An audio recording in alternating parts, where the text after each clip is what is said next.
Hello and welcome to another video. In today's video, I'm kind of outlining what's going on with my property and what I was trying to do with it and just kind of everything to do with that subject, right? So after the fire, pretty much bankrupt, couldn't pay the bills, or all of the bills rather. I still pay quite a bit of bills, but not all of them. I couldn't pay all my bills and own things. Like I had to buy everything. I had no clothes, just you name it. The only thing I had was tools, okay? And just some really odds and ends stuff, right? I mean, my t-shirt collection and some random furniture stuff, a couple TVs, but, not a bowl, not a fork, these types of things, right? No computer. I lost 30 computers. I lost probably $2 million in cryptocurrency. And the cryptocurrency was how I was going to pay for this whole situation. And this whole situation is about $300,000 is what I estimated I need to put into this. At this point, I can determine that. When I came out here, I didn't really know how much it was going to cost to do what I wanted to do. At this point, I do. And $300,000, I don't have it anymore, right? That was no big deal before the fire. The cryptocurrency, and I had identified the patterns years ago. I got my first Bitcoin at $20 a piece. So I've been in it for a while. And so at this point, I was like, I offered it to a friend of mine that I'd been friends with for almost 20 years. And he says, okay, cool. Yeah, and if I own it, then maybe I can even put some, money towards whatever. I was like, fuck, this is awesome, right? So like a week or two goes by, I call him up and I was, trying to talk to him about it. He's like, I never said that. I mean, he literally just, instead of just saying I changed my mind, he decided to go down the whole route of just basically lying. And that was the end of that friendship. 20 fucking years almost, right? So I talked to a couple other friends, just trying to get it. And initially it was like, I just don't want to lose it, right?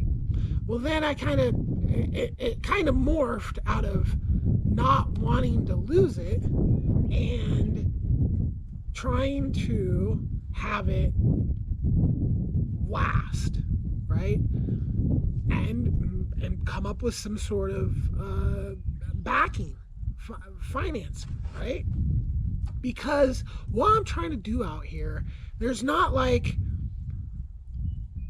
equations that you can just say, okay, I'm going to have this and I'll be able to sell it for this. I'll be able to make this much money. Like that, like all that kind of stuff, I despise, okay? I'm out here with missions trying to learn how to turn the juniper sage, ant devastated, high desert, sandy, dusty back into grasslands, right? On my property, I'm trying to turn it into like an actual oasis, right? Where there is a nice pool and 1,000 species growing all over and all kinds of different, and a commercial kitchen that does value added products, right? This has been the plan, right? And just to focus on having diversity and really good food. And everything from crawdads and tilapia to all your typical greens that you'd ever want, microgreens and mushrooms, nuts, all the fruits possible growing in this area, and just all this. Now, to do that where I am, it can be done, but it takes this huge input, right? On a scale to do 10 acres to that level, it's 300,000. Now, 300,000 that pays for the fence, that pays for the greenhouse, and all the mulch, and, everything that it needs to go to that level. So, without 300,000, I'm like, I'm down to like getting some animals at some point after I get the fence to some point, and just trying to knock down the grass to create my mulch, basically like mowing. That's how much I'll be able to do. Probably won't be able to do much with irrigation except for maybe a little space here and there. The big garden will never happen, without like this massive dump of money. And typically people that want to dump big chunks of money like that, they want to see your schedules for profit and what you're planning on all this. And it's like, look, I'm trying to make everything just grow really good and get what I can back and not be pressured to make money, like that whole thing just is not what I was trying to do. I already did the making the money part, so I want to come out here and make quality. Well, it's all out the window. So I've had a lot of different ideas, and I finally came to this whole concept of giving the property to an organization that would then ideally have a network of people and money and just, and become this property, become part of like a worldwide network of properties full of people that all think the same, that all want to have the same goals, which overall, you could say my goal is to save the planet, make the planet a better place for every single person. The resource-based economy playlist, where I describe an entirely new way to manage the world and very in-depth discussions on that. And I've talked a lot about recycling, plastic recycling, and all this. So this is the type of people that I'd want to become like a partnership with, right? Or even just give the property to them, with some caveats. Obviously I don't want to get kicked off my own property, but turning the property over to a bigger organization, now it's not, you're not giving money to me.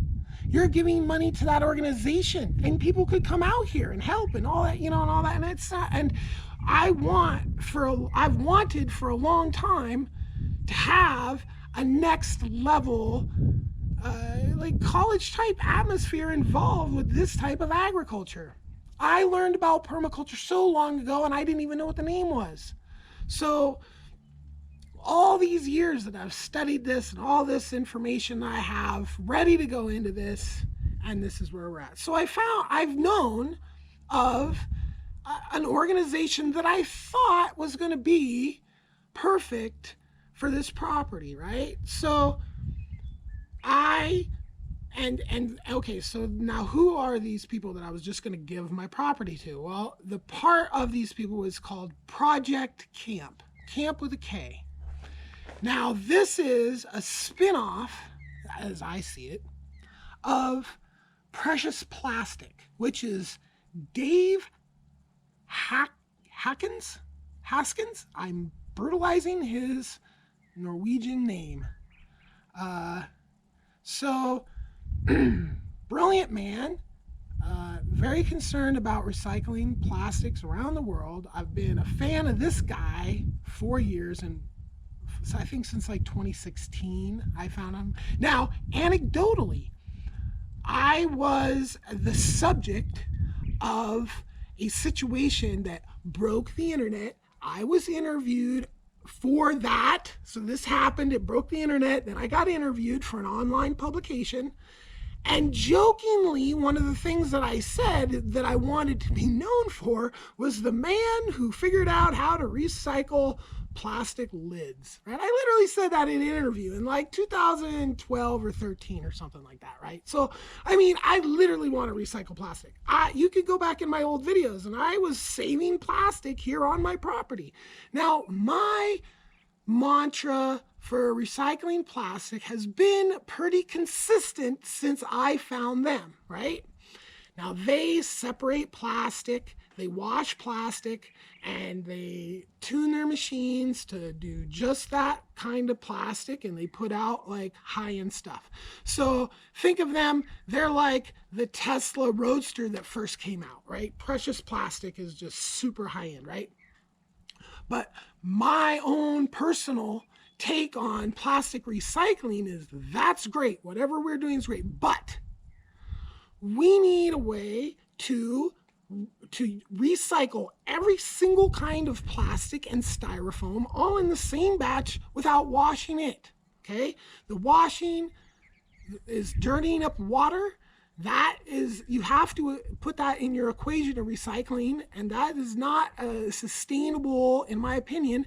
So, micro recycling for artesian stuff, precious plastic style, cool, great. But we need massive bulk recycling that can be done with like solar power and like I said, all components put in there, and the machine spits out building materials. I've seen this time and time again in India and Africa in videos that they don't even speak English, right? And they're doing just what I'm talking about, right? So this has been my mantra with precious plastic for a long time. As a matter of fact, I was on their forum. I commented saying what I was talking about doing and all this and how I thought this was important. And they actually, in one of their videos, of this huge project, when they were making their new version in a super cool way, Dave got like a $300,000 or 300,000 euro grant and a free warehouse to come up with new plastic stuff, and he designed all new plastic recycling equipment, higher quality with mass production in mind, right? Well, while they were in the process of that, I was on their forums and on their comment section in their YouTube videos, always with the same thing, dirty. And they actually started at one point, they made these blocks, and they're like, these are made out of several different kinds of plastic, and we put in sawdust to simulate it being dirty, right? And they made that in a video. And I felt like I had inspired that work by my constant hounding of this needs, we need to be coming up with a machine that does this, like these people are doing in India or where I don't know specifically. A lot of the time these videos are, the language and everything is there's so many different languages, but they're always the same. And YouTube algorithm feeds me so many plastic recycling videos over the years that I feel like I could probably build one of these machines, and I really want to, right? So plastic recycling now. So this is how I found Project Kamp, because these people that all got together and built this whole new version, Dave, leading the charge, then bought some property in Portugal and, quote, they're prototyping a new sustainable way to live. I was like, wow, that's just awesome. Watching all their videos as they're going through all this stuff, and they're super basic. So I'm like, yeah, that would be great. I'm going on their Discord and I'm seeing people are volunteering, and they have no mechanism for people to volunteer at this point. They have no mechanism for anything because everything is just so raw. They don't have infrastructure to deal with anything, And, I mean, if I had a bunch of people out here, I don't have porta potties. I don't have like bulk drinking water. And all they would be able to do is rake up piles and burn them and pick up rocks at this point. That would be great to get all that work done. But then without like this huge influx of cash, okay, great, right? So, and they're kind of in the same boat, You have to have a little bit of infrastructure to get like a volunteer type atmosphere going on. Okay. So they're in that same boat. I'm in the same boat. I offer Dave the property, like, here, just put this into Project Kamp.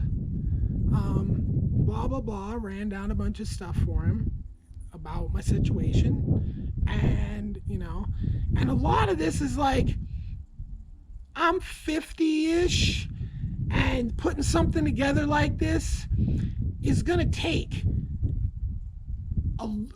before it's really going and everything's going, and then once it's going, how to do it, what to do, and all this information. I have nobody to pass this on to, right? So if I was involved in a project like that with people that are all like-minded, we all want to save the planet, we all love plastic recycling, regenerative agriculture, and trying to live sustainably. That's just, we're all right there. Okay. So Dave is like, it's too much to deal with right now. And I'm like, okay, long story short, he says no. Okay. So I decide to start becoming a little more active on their Discord when I see questions being asked and the incorrect answers being, and for example, they have high tension power lines running over their property in Project Kamp. Somebody actually posted on their forum that, hey, I don't even know why you guys are talking about going off grid when you got power lines running right across your property. To someone like me, it's like this, but, people just don't know. So I am like, facts. Those aren't the type of power lines that you get house power from. So they're never, anyway. And so I'm explaining these things, and then I'm telling them, explaining the solar systems like the one that I have, where you buy one unit, everything is all in one, and you just add another one, parallel those units together to get more and more and more and more power, to add more and more and more solar, So I was explaining to them about this and about the batteries and this and that, and giving them just nothing but technical information. And then all of a sudden, this person was like, said something to the effect of, it's okay to suggest things, but telling us we have to do this or have to do that is just like, is bad or something like this. I'm paraphrasing.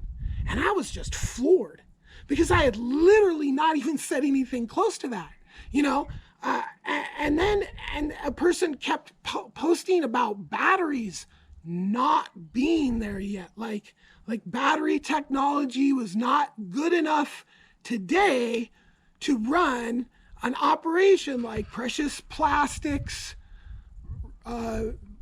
trailer full of recycling equipment off of solar power. And that is just flat out wrong. So wrong, so uninformed that it was like, So this same person, right?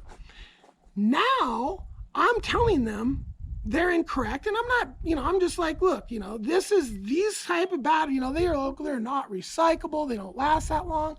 And it's like, man, you treat these batteries right, they could last like 40 plus years, 40 if you do everything correctly, right?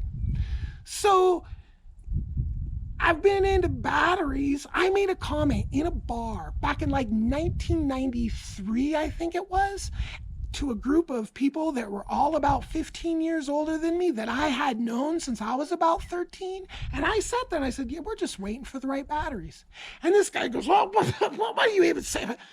I have known that this society is just waiting for the right batteries forever. And I've been tracing battery technology back from when I was doing remote control cars in the 80s on NICAD, all the way up to flying drones on the most technically advanced lithium metal hydride. I don't even remember what the drone batteries are, but they're a version of lithium that's like super powerful. So there's a lot of different versions of lithium. I have lithium LiPo 4, that's like the safest one that's supposed to last forever, right? So I know a lot about batteries. There's a person that knows nothing about batteries is trying to tell me that you can't, okay.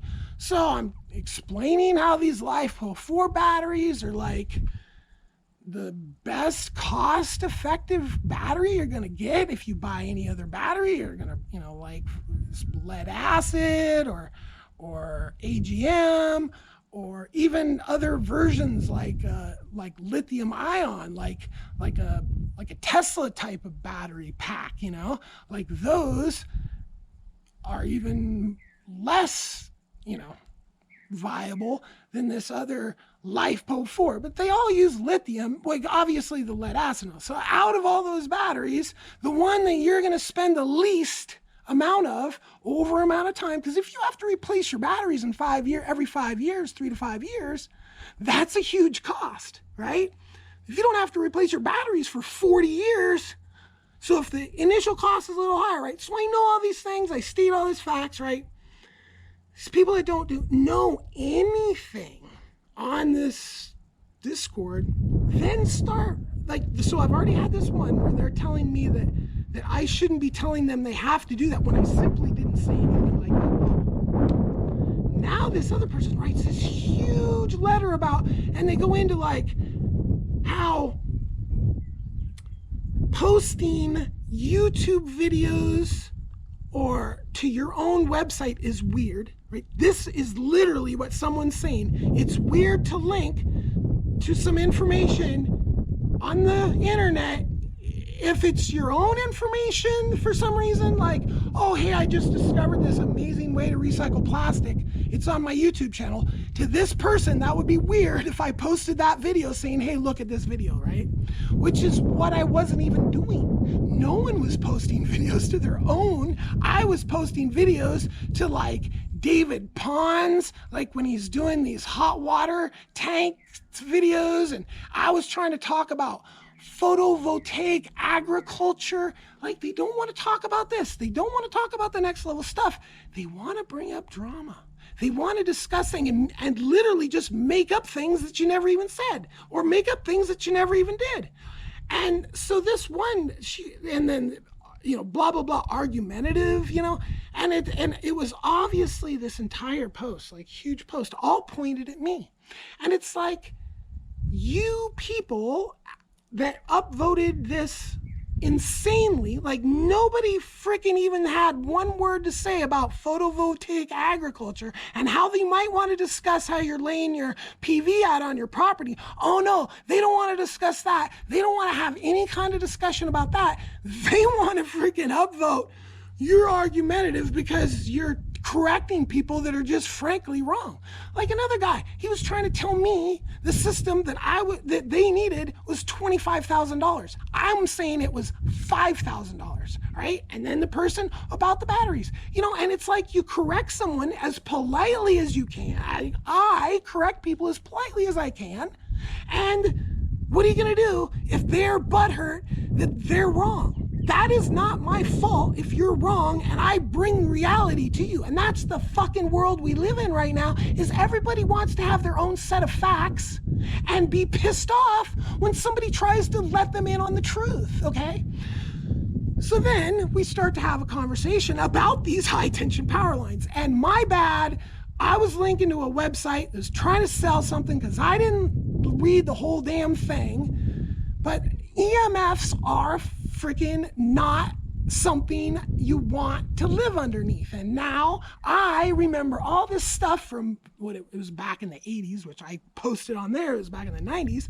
But then, like the day after this argument, YouTube's algorithm serves me up this retro report about power lines. I was like, holy shit. And it was super short. I watched it here, and this was science, right? And the science says 1 in 20,000 kids get leukemia when they're X number of feet away from these power lines growing up. To a person like me, that's unacceptable. Human health is first, not profit. So this retro report proved my point, and they also only tested for leukemia. That was it. Now do a little thought experiment here with me. Just think for 1 second, what would be the situation if all of a sudden they're like, yeah, these power lines are super bad and they're harming everybody and blah, blah, blah, blah, blah. Just think how many people would be displaced and how much money would have to be spent, and just think about all that. Okay, so then they do science, but science only has one question: leukemia. One question. Okay, that's all they asked. They didn't ask obesity. They didn't link it to ADHD. Nothing. Okay, so this is my point, that the science is lacking. And as an empath, which I've referred to myself as an empath before, but as an empath, I don't like to be under those power lines. Driving under them really quickly, it's still like, ugh. Rafting, which I did a ton throughout my life, and you slowly go under those things, I can feel it in my head. I can hear it in my head, the hum of the fucking lines. There's no good. The power's good, but without being so close to them, there's no good being not close to them, period. And this is something I was trying to like qualify myself as an empathic person. They didn't test if growing up next to power lines like that completely sizzles the possibility of you ever even becoming an empath. They didn't test that in their science, did they? Okay? So this is this Project Kamp. They're not really doing anything new. They're not doing anything, people have been living sustainably, hippies, especially here in Oregon. I mean, there's freaking communes all over the place of people, living completely sustainably and happy and, everything else. And that's super awesome.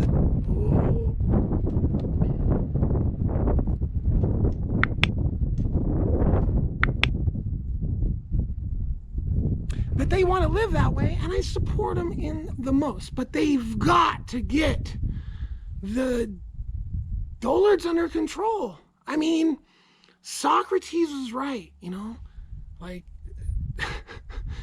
you gotta have people running the show that know what's going on, right?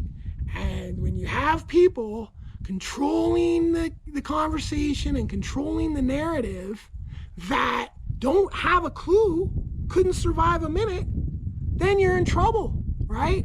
So like I said, I literally just wished them the best and dipped on their whole situation and said I was glad they didn't accept my property into their community, because their community is like, kind of regressive. You can just find anybody that's going to call you a troll for telling people you're an empath. That's easy to find communities like that, and there's nothing new about them, right? So a new community that this world needs is some international community of people that think like me, want to save the world, believe that empathic is an actual thing, regenerative agriculture, recycling plastic, recycling everything, right? So, and that's what we need. That's what I thought Project Kamp was. It's not. It might try to be that someday, and I wish them the best. But man, the people that there's some nice people there, don't get me wrong. There's some nice and very intelligent people on the Discord making a lot of but they're not the ones getting upvoted. That's where it becomes like, whoa, this community is focused on, like, nobody wants to talk about photovoltaic agriculture, but everybody wants to just talk about some drama BS that really doesn't even exist, right? Like lying, like basically lying, like they saying some people were linking to and nobody was doing that. So they just made this up so they could push this narrative, and that's like, wow. Those are the people that just can bury an organization. Anyway, I wish them the best, though. I wish them the best, and I wish everyone the best. Resource-based economy, its focus is human health, Okay, that's my whole mantra. Look at my resource-based economy playlist, and you'll see my intentions are to make this an incredibly great world for everyone that lives in it. Peace.